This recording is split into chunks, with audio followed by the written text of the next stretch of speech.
Hi guys, welcome back to the channel. ఈరోజు మనం ఈ వీడియోలో మన మాడ్యూల్ 2 ఎపిసోడ్ 3 బడ్జెటింగ్ గురించి చూడబోతున్నాం. బడ్జెటింగ్ అంటే మనకు వచ్చే ఇన్కమ్ని ఎలా స్పెండ్ చేస్తామని ఒక ప్రణాళిక అన్నమాట.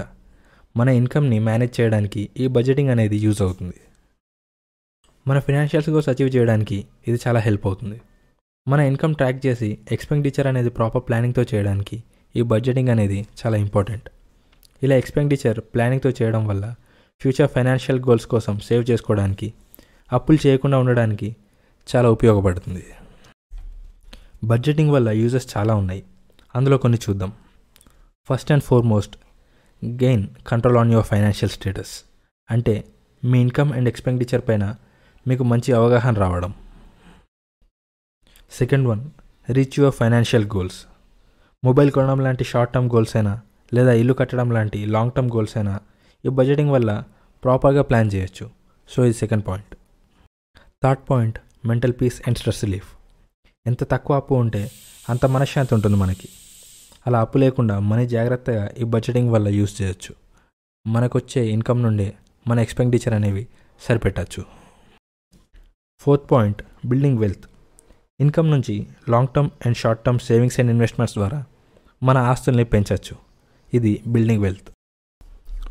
మన యూజెస్కి తగ్గట్టు బడ్జెట్ ఎలా ప్రిపేర్ చేయాలో చూద్దాం. ఫస్ట్, మీ ఇన్కమ్ ఎంత వస్తుంది, అది మంత్లీ ఎంత అన్నది కరెక్ట్గా ట్రాక్ చేయండి. ఎక్స్పెండిచర్ అంటే ఖర్చు ఎంత అవుతుంది అని మీరు ఖర్చు పెట్టే అన్నిటినీ లిస్ట్ చేయండి. Short term and long term goals set చేసుకుని వాటిని రాసుకోండి. కొత్తగా యాడ్ అయ్యే ఇన్కమ్ అండ్ ఎక్స్పెండిచర్ బడ్జెట్లో ఇంక్లూడ్ చేసుకుని ఎప్పటికప్పుడు బడ్జెట్ని అడ్జస్ట్ చేయండి. ఇన్కంలో శాలరీ, మీ ప్రాపర్టీస్కి వచ్చే రెంట్ మనీ లేదా మీరు చేసే ఫ్రీలాన్సింగ్ లాంటివి, ఇంకా ఏ ఇన్కమ్ సోర్స్ ఉంటే అవన్నీ ఇంక్లూడ్ చేసి మొత్తం ఇన్కమ్ రాసుకోండి. ఎక్స్పెండిచర్లో housing rent, transportation, electricity bills ఇలాంటి బిల్స్ ఏవైతే ఉన్నాయో వీటన్నిటిని ఎక్స్పెన్సెస్ కింద రాసుకుని మొత్తం ఎంత ఖర్చు అవుతుందో చూసుకోండి. Setting your goals. Short term and long term goals రాసుకుని వాటికి ఎంత సేవింగ్స్ అవసరం అవుతుందో చూసుకొని ఎన్ని రోజులు సేవ్ చేయాలో క్యాల్కులేట్ చేసి బడ్జెటింగ్లో ఇంక్లూడ్ చేసుకోండి. మీ టోటల్ ఇన్కమ్ నుంచి ఎక్స్పెండిచర్స్ మైనస్ చేశాక మిగిలిన అమౌంట్ని సేవ్ ఎలా చేయాలో ప్లాన్ చేయండి. మీ ఇన్కమ్ కన్నా ఎక్స్పెండిచర్ ఎక్కువ ఉంటే ఎలా ఖర్చులు తగ్గించవచ్చో ఆలోచించి ప్లాన్ చేయండి. ఈ సేవ్ చేసిన మనీని ఐదర్ సేవింగ్స్ లాగా లేదా ఇన్వెస్ట్మెంట్స్ లాగా మనం యూజ్ చేయొచ్చు.